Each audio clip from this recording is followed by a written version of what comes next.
Hey YouTube, Dawson Ryder here. Welcome to my review for this week's episode of BoonBoomger. So this was a very mixed episode. Not really a bad episode, I still enjoyed it overall like I have been, but it felt very jumbled because the core of it was very much focused on our Team Rocket group, but then you also had the arrival of a new general villain and then a random needless Speedor cameo. It just made the whole way the episode flowed feel really disjointed and strange. Like I said, the core focus is on our core trio. We get some more origins about the little car guy whose name is Yaru, and my biggest takeaway from this episode is that his name is Yaru. I don't know any of the trio's names, to be honest with you. I've been trying to be better about remembering characters' names when it comes to the Rangers or characters over on Ryder, but I'm like, I never learned these guys' names. I've just been calling them Team Rocket. I remember the generals' names, but not these guys. But anyway, there's like a person from his race that comes down and tries to recruit him and get him to be promoted and talks about how, basically, if I remember right, like when he left, he was like so excited, he, like in his haste, something hit him and his like ranks got knocked off or whatever, but basically he gets the chance to like move up and out from Team Rocket, and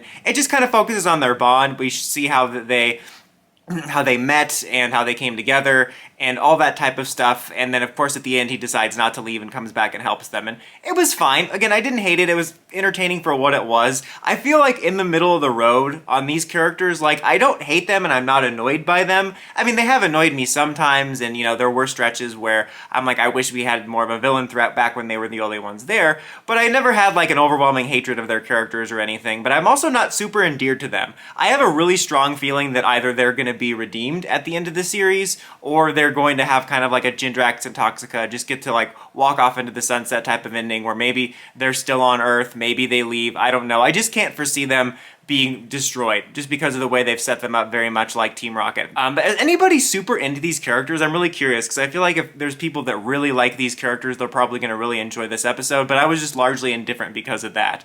Probably the most exciting thing that happens is we do have our general, what's his name, Spider's right-hand villain comes down, and he has a really dramatic entrance. Like, he destroys the monsters of the week. Like, I really like that, actually. Like, you have the Rangers doing a business-as-usual fight against these two monsters of the week, and he just completely cuts it off before, like, the end, because you're already having the mecha fight with Boom Killer Robo and all that, so you don't need to get to that. So he just cuts that plot off and destroys them. I thought it was a pretty good dramatic entrance, and I do like that they kept kind of the main plot momentum going with that in the middle of this, not filler episode, but focus episode on the villain characters. So that was a cool beat. It was just kind of disjointed feeling, just having this happen in the middle of this other stuff going on. Speaking of what I was talking about a second ago, though, I really did like seeing Boom Killer Robo again. I feel like it's been a while, hasn't it? But it was really cool to see that again. I really like that design. I'm still almost tempted to pick up its mecha toy, but I haven't. But also, speaking of that, during that we get a completely random and pointless, well, not pointless because it's to sell toys, but pointless to the story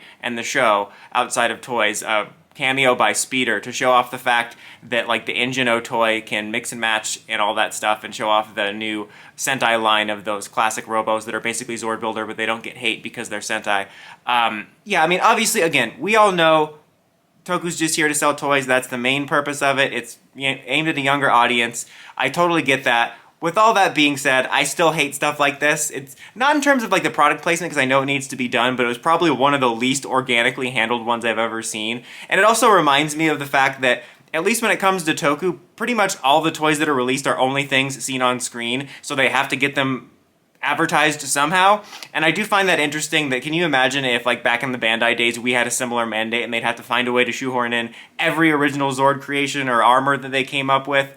But yeah, I just wasn't a fan of that. It takes me right out of it. Like, I know Toku's a toy commercial, and you know, sometimes you'll have stuff like in Ryder or in Sentai where a form or an auxiliary mecha are debuting really quick and you can really feel the toy marketing aspect. But in moments like this, it just completely takes me out of it, especially when you have Sentai with this absolutely fucking futz continuity where it's all in the same world, but it's also not, just depending on what day of the week it is. It just drives me crazy. I think it drives me crazy because it just has potential. It'd be so easy to like streamline that continuity. It wouldn't be perfect, but at least wouldn't be like a I don't give a F type of approach to it. But anyway, I just wasn't a fan of that. Overall, the episode was still fine and enjoyable. Like I said, it just felt a little bit jumbled because it felt like you had this kind of core episode about the Team Rocket trio, and then all of a sudden in the middle you have the big debut of this general, and then a random Speedor toy commercial there, and just the way it flowed felt very, like I said a couple times, disjointed. But the episode was still enjoyable, and I'm looking forward to seeing how the end game shakes out. Anyways, guys, that's about it for this one. Until next time, don't forget to like, comment, subscribe, and climb the steps and ring that bell to get notifications for my videos. Dawson Ryder, signing out.